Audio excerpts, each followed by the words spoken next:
નમસ્કાર, આપ જોઈ રહ્યા છો નેશન પ્લસ ન્યૂઝ. હું છું આપની સાથે હેતલ. વડોદરાના માંજલપુરમાં આવેલા શ્રી લક્ષ્મીનારાયણ મંદિર ખાતે છેલ્લા 34 વર્ષથી થતા તુલસી વિવાહનો કાર્યક્રમ યોજાયો હતો. વડોદરા શહેરના માંજલપુર ખાતે નારાયણ આચાર્ય સેવા મંડળ સાર્વજનિક ધર્મદાય ટ્રસ્ટ સંચાલિત શ્રી લક્ષ્મીનારાયણ મંદિર આવેલું છે. આ મંદિરમાં છેલ્લા 34 વર્ષથી તુલસી વિવાહ કાર્યક્રમનું આયોજન કરવામાં આવે છે.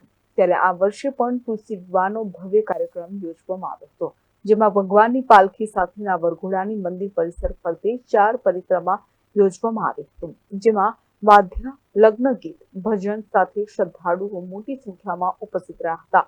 ત્યારબાદ ભગવાનના તુલસી વિવાહ સંપન્ન થયા હતા.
નારાયણ આચાર્ય સેવા મંડળ સાર્વજનિક ધર્માદાય ટ્રસ્ટ સંચાલિત શ્રી લક્ષ્મીનારાયણ મંદિર માંજલપુર ખાતે છેલ્લા 34 વર્ષથી ભવ્ય તુલસી વિવાહનું આયોજન કરવામાં આવે છે.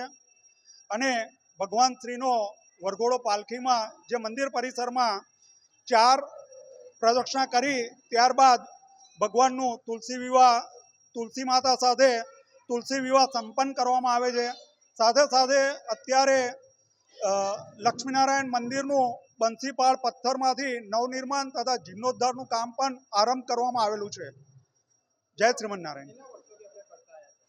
તુલસી વિવાહ છેલ્લા 34 વર્ષથી થઈ રહ્યા છે અને છેલ્લા 10 વર્ષથી પાછળ લોનની અંદર અમે લોકો આ તુલસી વિવાહનું આયોજન કરી રહ્યા છે. સમાચારોના સતત અપડેટ મેળવવા માટે અમારી નેશન પ્લસ ન્યૂઝની યુટ્યુબ ચેનલને સબસ્ક્રાઇબ કરો, બેલ આઇકન દબાવો અને જોડાયેલા રહો ફેસબુક, ઇન્સ્ટાગ્રામ અને ટ્વિટર પર.